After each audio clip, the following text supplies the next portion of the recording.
People in Dodge City used to say Emily Monroe deserved whatever misery found her. That was the first thing I heard the afternoon she slipped into the Arkansas River while half the town laughed behind her, like it was a show. The sun beat down hot enough to sting.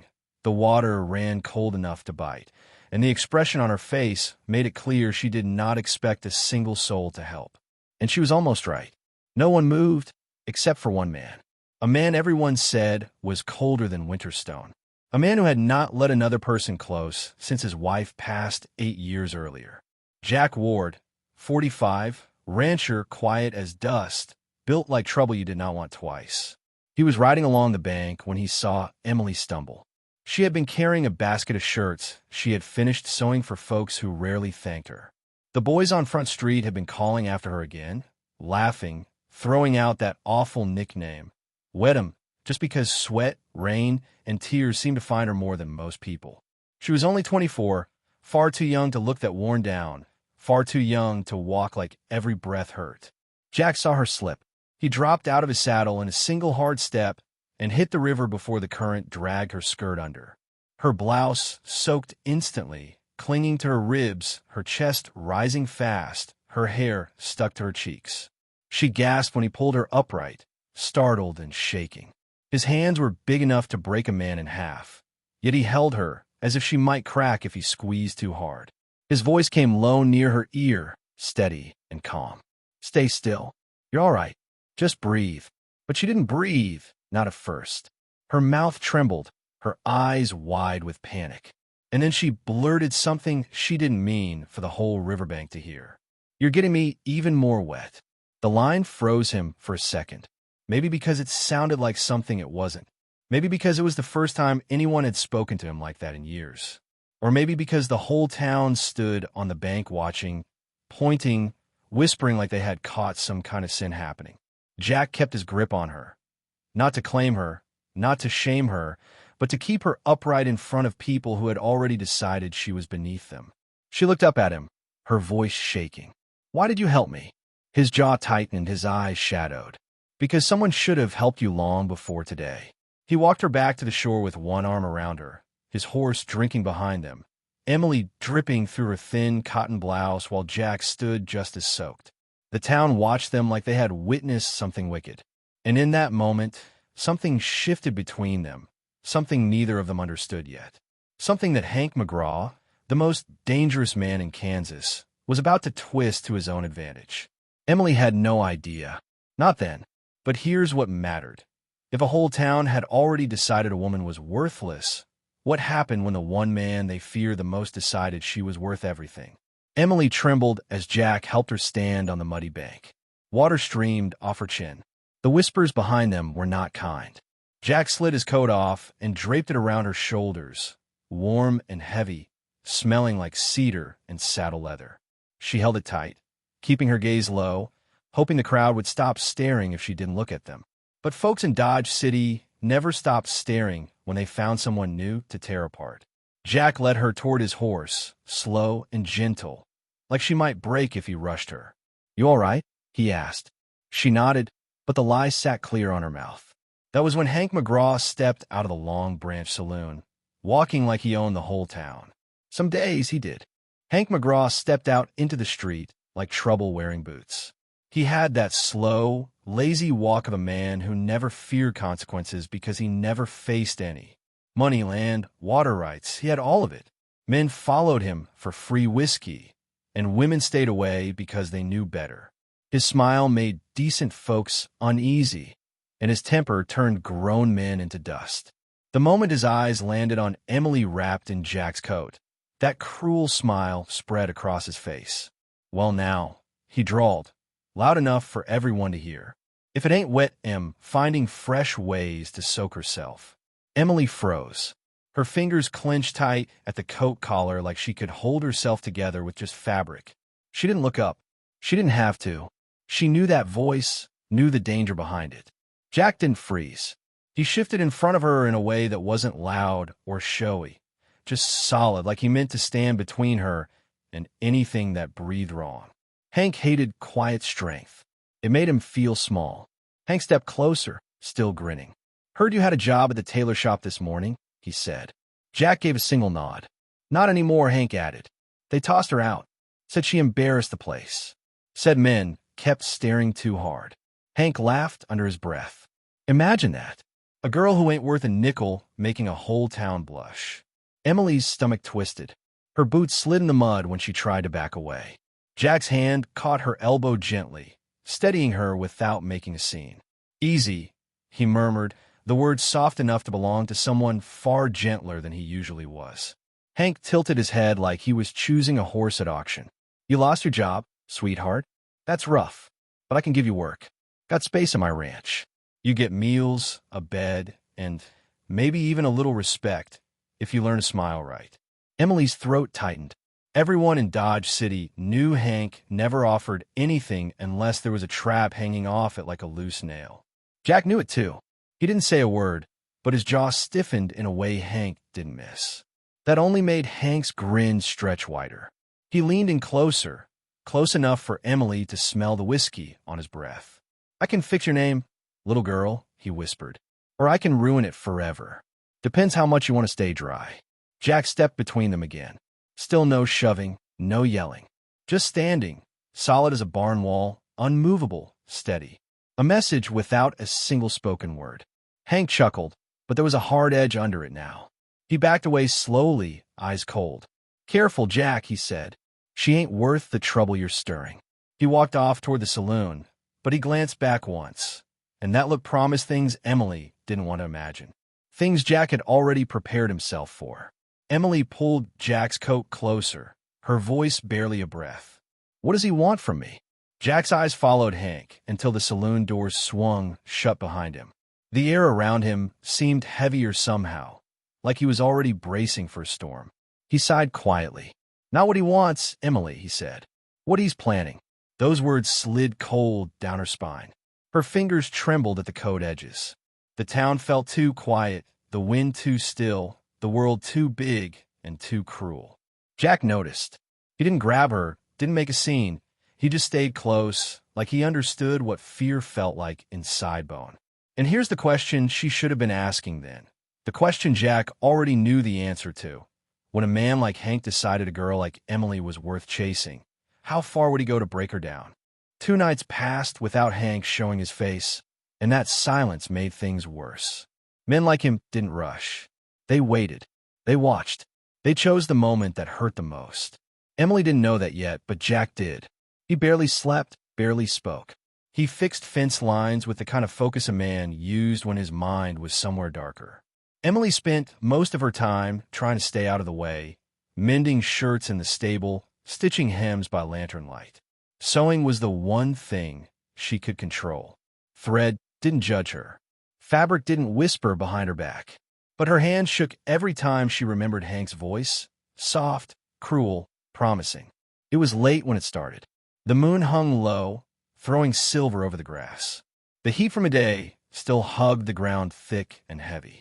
Crickets buzzed loud enough to drown out almost anything. Emily sat behind the stable, trying to fix a tear in one of Jack's shirts, trying not to replay Hank's grin in her head. Then she heard boots. Not Jack's. Jack walked steady, sure-footed, like someone who knew the land by heart. This walk dragged a heel. It carried weight that felt wrong. And then she heard a whistle, low, slow, sharp around the edges. A sound that felt like a warning. Emily stood fast, breath tightening. She stepped toward the stable door, hope flickering for a moment that maybe it was Jack returning from the south pasture. But Jack never whistled like that. 3 figures slid out of the darkness like snakes stepping into firelight. Hank's men. The same ones who had laughed at her in town. Their eyes already told her everything. Even before their mouths opened, she knew why they were there. Evening, sweetheart, one of them said. Boss says we need a little talk. Emily backed up fast until her shoulders hit the stable wall. Her heart beat so loud she felt it in her throat. One man reached for her arm, gentle only in the way someone is gentle before turning violent. She knew what talk meant. Every woman in the West knew. And she ran, barefoot, breath ripping through her chest. She darted across the yard faster than she believed she could move. Her skirt snagged on a fence post. She tore it free without slowing. The men shouted after her, their boots pounding dirt. One fired a shot into the air just to scare her. It worked. She stumbled at the echo. She almost fell, but she kept running, sprinting straight toward the river. In her mind, she wasn't thinking of safety, only distance. If she could cross the shallow bend and reach the cottonwoods, she could lose them. Hank's men hated brush, hated chasing, hated effort. They laughed behind her, close enough she felt their breath. Panic clawed at her ribs. That single gunshot carried farther than those men intended. Far enough to reach Jack. He was half a mile away, working under moonlight. He straightened at the sound, his body tense before his mind caught up. His horse bolted forward the moment he grabbed the reins, as if it already knew. Emily reached the river first. She stepped in, the cold taking her breath. Water climbed to her shins, her thighs. She slipped on smooth stones, grabbing at the air. Then she saw movement up the bank. A rider charging. For a second, one terrifying second, she thought it was another one of Hank's men. Then the moon caught a familiar hat brim, familiar shoulders, the outline of a man she recognized even in darkness. Jack! He didn't slow. He swung off the saddle before the horse fully stopped and grabbed her around the waist, pulling her deeper into the water. Not to drown her, to hide her. The reeds were tall. The water was dark. His chest pressed against her back as he held her steady. She clung to his forearms to keep herself upright. His voice came low, barely a breath against her ear. Quiet now. Stay low. They can't shoot what they can't see. Her heartbeat roared so loud, she swore the whole county could hear it. The water crept up to her ribs. Her blouse clung again. She felt Jack's breathing, steady, controlled, like he had done this 100 times. Hank's men reached the riverbank, arguing. One wanted to cross. One refused. The third spit into the mud and said she wasn't worth wet boots. Their voices faded as they walked away. Emily turned slowly, whispering, "Why do you keep saving me?" Jack brushed water from her cheek with his thumb. "Because you keep needing it," he said softly. "And because he ain't finished yet." Jack kept Emily hidden in the river until the last sound of boots faded into the tall grass.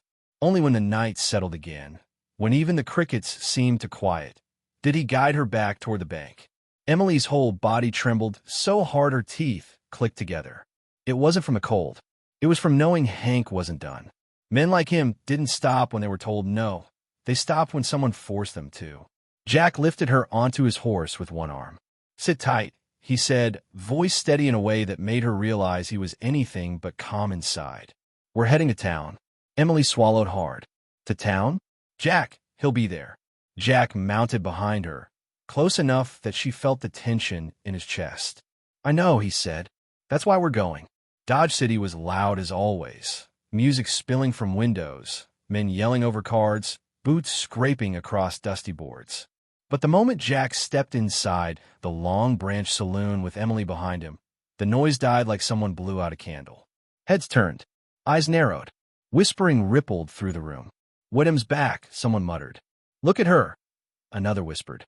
"Look who she's hiding behind," a third added. Each whisper felt like a thorn driven under Emily's skin. She kept her face down, fingers trembling in Jack's coat. She wished she could disappear into the floorboards. Jack stayed next to her, shoulders square, jaw tight. He didn't crowd her. He just stayed close enough to let everyone know she wasn't alone. Then Hank stepped out of the corner booth, clapping slow and mocking, each clap echoing through the silent room. "Well, ain't this something?" he drawled. "The river couple. How sweet." He walked toward them with that smug, straight-back swagger he used when he wanted a crowd to watch. People stepped aside for him like he was a storm rolling through. "You know, Jack," Hank said, tilting his head, "a girl like her can cause a man all kinds of trouble. Got folks talking nonstop. Men betting on what she'll do next.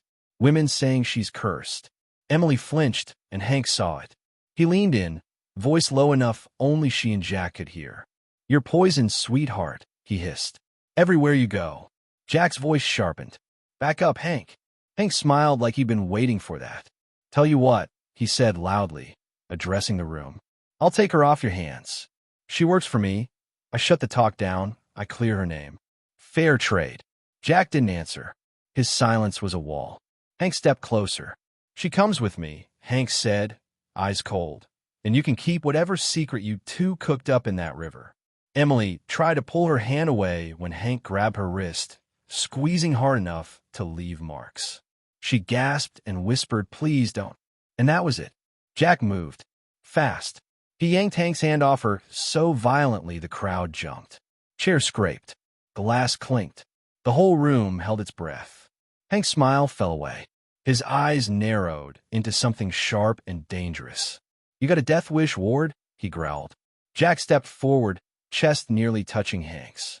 "Touch her again," he said, voice low and lethal, "and you're going to find out." One of Hank's men lunged from the side, grabbing Jack's arm. Jack spun and drove a fist into the man's ribs so hard the crack echoed off the walls.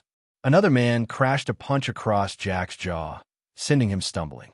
Emily screamed his name. Jack didn't fall. He planted his feet, blood on his lip, breath ragged. Then he came back harder, hitting the second man so fast the crowd gasped. People yelled. Tables tipped. Whiskey spilled across the floor. Hank wiped blood from his mouth. "You just made the biggest mistake of your life," he spat. Jack stared him down, chest heaving. "Maybe," he said, "but I won't watch you hurt her. Not one more damn time." The room went dead silent. The kind of silence where even a match dropping could echo. Every eye locked on the two men standing inches apart, both waiting for the next blow. And somewhere in that stillness, the door swung open. The sheriff stepped inside. The sheriff stepped into the saloon like a man who had seen too much and carried all of it in the lines on his face. His gray hat was tilted low, dust covering the brim, and he looked tired in a way that made the whole room straighten up. Conversations died. Even Hank's men stopped breathing for a second. "What in God's name happened here?" the sheriff asked, his voice cutting through the tension like a blade. Hank opened his mouth, probably ready to spin some lie, but the sheriff raised a hand without even looking at him. "Not you," he said flatly. "I've heard enough of your nonsense." A wave of murmurs rippled across the room. Hank's eyes flashed cold. The sheriff stepped closer, slow and steady. "I've been watching you, Hank. Folks been talking. Quietly, carefully." He nodded toward a group of ranch wives sitting in the corner. They exchanged nervous looks. "I got letters. I got statements. I got more truth than you planned on." Hank let out a low, angry laugh. "Sheriff, you don't know a damn thing." "Oh, I know plenty," the sheriff replied. "I know about the forged land documents. I know you sent your men sneaking around Jack's ranch. I know you threatened Emily Monroe more than once." Emily sucked in a breath. Hearing her name spoken, that firmly felt strange, like for the first time, someone believed her. Jack stepped forward. "Sheriff, I know Jack," the sheriff said, eyes never leaving Hank. "I've been waiting for him to slip. Seems tonight he finally did." Hank stepped forward, jaw tight. "You got no right." The sheriff cut him off. "I've got every right. I warned you months ago. This town might be scared of you, but I ain't." Then his voice dropped, sharp as gravel. "And you hurt that girl? That's enough for me to put you in a cell myself." Emily's hands curled into fists at her sides. Hank turned to her with that cruel smile again, like he still had control. "You gonna let him do this to me, sweetheart?" he whispered. "After all the attention I've given you?" Emily felt her breath catch. For the first time, she didn't shrink. She didn't hide. She lifted her chin and met his eyes. "Leave me alone," she said. Her voice shook, but it was loud enough. "I'm not scared of you anymore." The room froze. Hank's face twisted. "You ungrateful." He lunged. The sheriff drew faster than anyone had expected. In one swift motion, Hank was slammed face first onto the floor with cuffs snapping around his wrists. His shout was muffled against the boards. "You're done," the sheriff said, pushing a knee into Hank's back. "Your reign's over." The room erupted. Some people gasped. Others cheered. A few ducked behind tables like Hank might somehow break loose. But no one stepped in to help him. Not anymore. Emily stared as they dragged Hank toward the door. His eyes locked on hers, full of promise and threat and burning hatred. "This ain't over," he snarled. Jack moved toward him, fist tight. "It is," he said quietly. "You just don't know it yet." They hauled Hank outside. The door slammed behind them, and it felt like the whole saloon exhaled, like a storm had passed. Emily turned to Jack, her voice small but steady. You could have died. Jack shook his head slowly. No, he said. I lived. For you. Her breath stilled. For a moment, the noisy saloon seemed far away. It was just them, her trembling, him breathing hard, both of them surviving something they never asked for. And all around them, the same people who had mocked her hours earlier now watched with something new in their eyes. Guilt, awe, regret, something that looked a lot like respect. Jack touched her shoulder lightly. You're safe now, he whispered. Emily didn't know if she believed that, but for the first time, she wanted to try. The sheriff marched Hank out into the street, with 2 deputies grabbing each arm.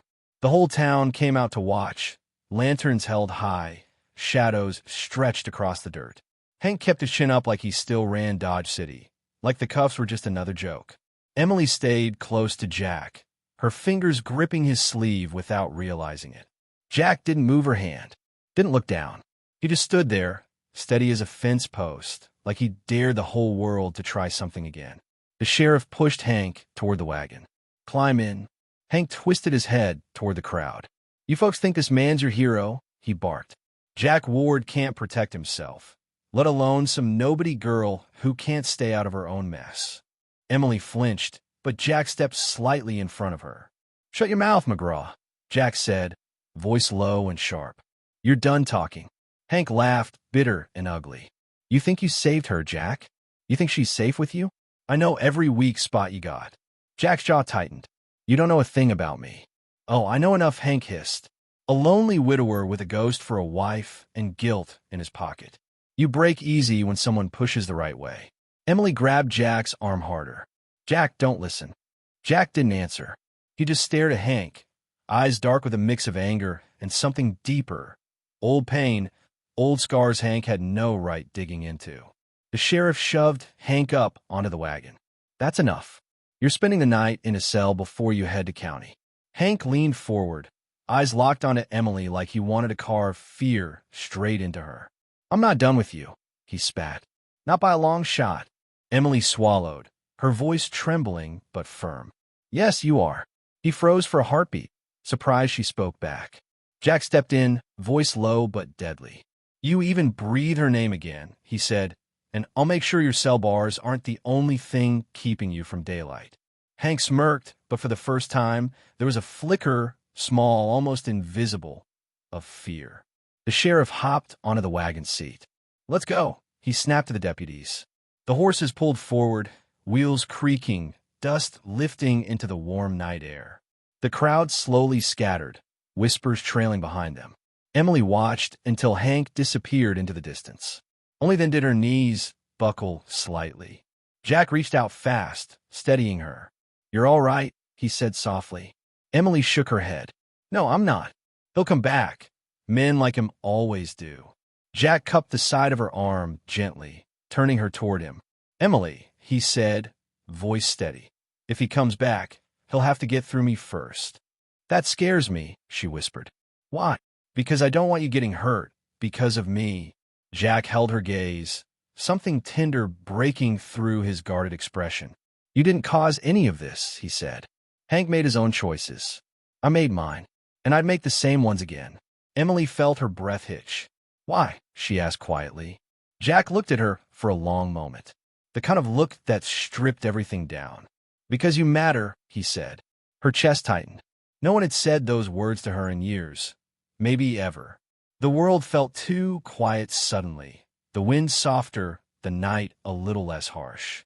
The sheriff approached, dusting off his coat. Jack, he said, watch your place tonight. His boys ain't brave, but fear makes men stupid. Jack nodded. We'll be ready. Emily glanced between them. I'm staying at your ranch. Jack spoke without hesitation. Yes. Emily swallowed. And what if the town talks more? Let them, Jack said. I'm done living by their noise. Emily lowered her eyes, tears pushing at the edges. Thank you, she whispered, voice thinner than moonlight. Jack brushed a strand of wet hair behind her ear. It's not thanks you owe me, he murmured. Just trust. Emily nodded slowly. I'm trying. Jack gave a small, tired smile. That's enough for tonight. They started walking toward his horse, the moon glowing silver across the prairie. Emily held onto his arm, not out of fear alone, but something warmer, something she didn't dare name yet. Behind them, Dodge City whispered. But for the first time, those whispers paused when Emily walked by. Jack rode slow on the way back to the ranch, keeping Emily close enough in front of him that she could feel his heartbeat against her spine, strong, steady, the kind of heartbeat a person could count on when everything else felt dangerous. The night air was warm, brushing over her damp clothes. Every shadow made her tense. Every rustle made her flinch. Jack noticed each one. "You don't have to be scared of the dark," he said quietly. "It's not the dark," she whispered. "It's what hides in it." Jack shifted the reins with one hand and slipped his other arm around her waist, steady and warm. "Then let it hide," he said. "It won't touch you. Not while I'm breathing." They didn't talk after that. They didn't need to. When they reached the ranch, Jack lifted her down carefully, as if her legs might still shake. They did. Her hands too. She tried to hide it, but Jack saw everything. "You go on inside," he said gently. "I'll check the fences." Emily hesitated. "Jack, stay close tonight." He paused, eyes softening in a way she wasn't used to seeing. "I'm not going anywhere." Inside the small cabin, Emily lit a lamp. The warm glow made the place feel safer. Simple wooden walls, Jack's well-used boots by the door, a folded blanket on the chair. Everything smelled like cedar and dust, and the kind of quiet she had never been allowed to live in. She sat at the table, staring at her hands. They were still trembling, still carrying fear like a memory etched into skin. She hated it. She wanted to be strong. But the moment she'd heard Hank's voice earlier, her whole body folded into itself. The door creaked open soon after. Jack stepped in, rifle resting against his shoulder. "Fences are good," he said. "Tracks heading toward town, not here." Emily let out a breath she didn't know she was holding. Do you think he'll send anyone back?" Jack leaned the rifle by the door and knelt down in front of her. He didn't touch her hand. He waited until she lifted her eyes on her own. "Emily," he said softly, "look at me." She did. "No one," Jack said, voice firm but gentle, "is taking you from this house. Not tonight. Not ever again." Her eyes stung, heat building behind them. "People don't protect girls like me," she whispered. "They don't stand up. They just watch." Jack shook his head slowly. "They watched the wrong man this time." She let out a shaky breath. "I don't know how to be brave alone." "You're not alone," Jack said, his voice almost a whisper. "Not anymore." The words hit her straight in the chest. She covered her face with her hands, trying to breathe, trying not to fall apart completely. Jack didn't say anything. He didn't rush her. He just stood, pulled out a chair, and sat beside her, close enough to feel but not overwhelming. After a long minute, Emily wiped her face and spoke. "Jack, why me? Why help someone the town hates?" He leaned back slightly, studying her with a softness that made her heart tighten. "Because I know what it feels like," he said. "To be talked about, judged, left alone when you needed someone." She blinked. "You?" Jack nodded. "After my wife died, folks didn't treat me like a man anymore. They treated me like a reminder." Emily's voice gentled. "I didn't know. You weren't here," he said quiet. "And maybe that's for the best." Silence settled between them. Comfortable, warm, something she wasn't expecting. The lamp flickered softly. Outside, crickets hummed. Jack stood after a moment. "I'll sit on the porch tonight," he said, picking up his rifle. "Just in case." Emily rose quickly. "No, don't leave me in here alone." Jack froze, the request hanging in the air. Emily felt her cheeks warm, but she didn't take it back. "Please," she added quietly. Jack stepped closer, close enough that she felt his warmth. "You want me to stay inside?" She nodded. "Just until I can fall asleep." Jack exhaled slowly, something soft touching his expression. "All right," he said. "I can do that." He set the rifle by the door and sat in the chair across the room, boots planted, arms crossed, like he planned to guard her until daylight. Emily lay on the bed, pulling the thin blanket over her. She watched him in the warm lamplight, strong, silent, watching over her the way no one ever had. "Jack," she murmured. "Yeah." "Thank you," she whispered, "for not letting me disappear." Jack's voice came low, steady. "You're not disappearing, Emily. Not anymore." His words wrapped around her like an anchor, steady and warm. And for the first night in years, Emily closed her eyes without locking the door. Next, dawn crept in slow the next morning, soft gold spilling through the cabin windows. Emily opened her eyes to the quietest silence she had ever known. For a moment, she didn't move. She just listened. Jack's slow, steady breathing from the chair. The soft hum of wind through the cottonwoods. The world finally calm. She sat up gently. Jack was still there, head tilted back, boots stretched out, rifle leaning against the wall beside him. He'd stayed awake most of the night. She could see it in the tension in his shoulders, the tired crease between his brows. He blinked awake when she stepped closer. "You sleep all right?" he asked, his voice rough from exhaustion. Emily nodded. "First time I've slept without fear in I don't even know how long." Jack rubbed the back of his neck, like he didn't quite know what to do with the softness in her voice. "Good," he said. "That's how it should be." Emily sat on the table's edge, studying him. "Jack, last night, everything you did, I don't know how to repay that." Jack looked up, meeting her eyes. "You don't repay respect," he said. "You just let yourself believe you deserve it." Emily swallowed, her breath catching. "No one's ever said that to me." "You needed to hear it," Jack said simply. A knock sounded on the porch before either of them spoke again. Jack tensed, reaching for his rifle. Emily stiffened, fear rising fast. But it was only the sheriff. He tipped his hat. "Morning. Don't worry. Hank's being taken to county today. Got extra men riding with him. He won't be a problem for a long while." Emily felt relief wash through her, so sudden her knees weakened. Jack stepped beside her. "What about his men?" "They scattered," the sheriff said. "No one wants to follow a man in shackles." Emily let out a shaky breath. "So it's over?" The sheriff nodded. "For now. But trouble in this world don't disappear. It just changes shape. So keep your guard up." Jack nodded once, firm. "We will." The sheriff looked between them with something like pride. "Town's talking different today. Folks realizing they were wrong about you, Emily." He paused. "Some of them are ashamed they let it go so far." Emily lowered her head, emotion tightening her throat. "That you didn't defend me," she whispered. "No," the sheriff agreed softly. "But they saw who did." He tipped his hat again and left. Emily turned to Jack, her eyes shimmering.